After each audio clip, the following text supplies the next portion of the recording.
Bizdagi multfilmlarga ovoz berayotganingiz bizni juda ham xursand qildi. Aytingchi, multfilmlarni dublyaj bilan qachondan beri shug'ullanyapsiz va birinchi qilgan filmingiz qaysi?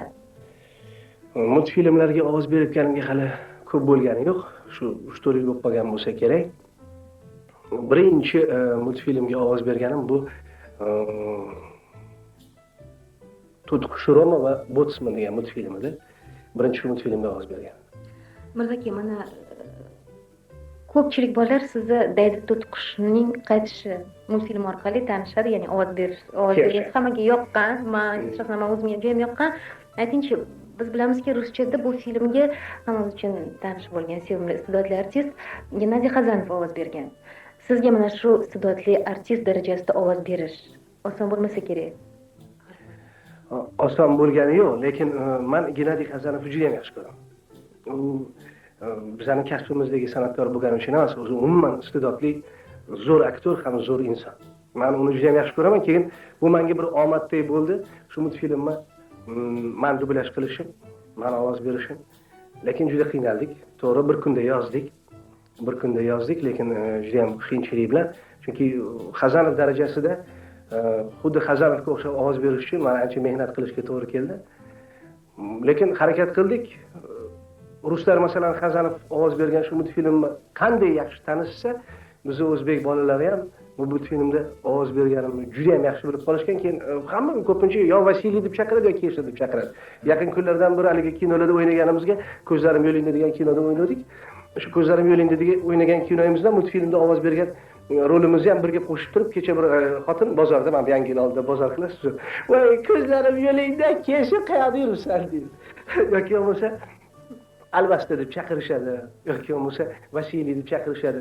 Birovni qashiga tegishi mumkin, lekin men bundan juda ham xursand bo'laman. Bu albatta bu rollaringizda yaxshi chiqqani. Yaxshi chiqqanida ovoz beradi. Mirzaka, menimcha hozir bir film tomosha qilsak-da, siz dublyaj qilgan filmni parcha tomosha qilib, keyin suhbatimizni davom ettirsak. Bajonida. Aziz tomoshabinlar, bugungi qishloq hayoti nomli ko'rsatuvimiz shimolning uzoq aholisiga, yo'q, aniqroq uzoq shimol aholisiga bag'ishlanadi. Ayaz, sen bo'lsang bo'lar juda soz. Qanday go'zal bu olam, bir qara. Do'sting do'st bo'lmasa agar, undan ne foyda bo'lar? Albatta, men esa hamma narsa jonimga tegdi. Zerikdim, yuragim siqilib ketdi. Qaniydi men ham senga o'xshab oddiy xalq orasida azamat yigitlar davrasida javlon urib xizmat qilsam. Rus dalasi, bepoyon dala, ay nur sochar, qor yog'ar qara. Yasha bor Vasiliy. Aziz tomoshabinlar, endi talablaringizga binoan Modern Talking degan qo'shiqni Akuka Bayderlar kuylaydi. Yangi mehmon kutyaptilarmi? Niyatingiz? O'g'ilmi, qizmi? Xohlamayman bunaqa yashashni. Bunaqa yashagandan ko'ra o'lganim yaxshi. Yana omadim yurishmadi. Qachongacha shunaqa yashayman? Endi o'zimni o'ldiraman, o'g'il bola so'zim. Shunda hamma mendan qutuladi, bo'ldi. Xayr do'stlar.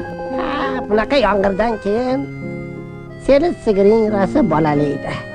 Sizlar hali hayotda gashtini menday surmagansiz. Masalan, men yoz butun yoz ertalab o't o'rdim, kechqurun sut sog'dim. Goh sigir tuxum qo'yadi, goh tovuq bolalaydi.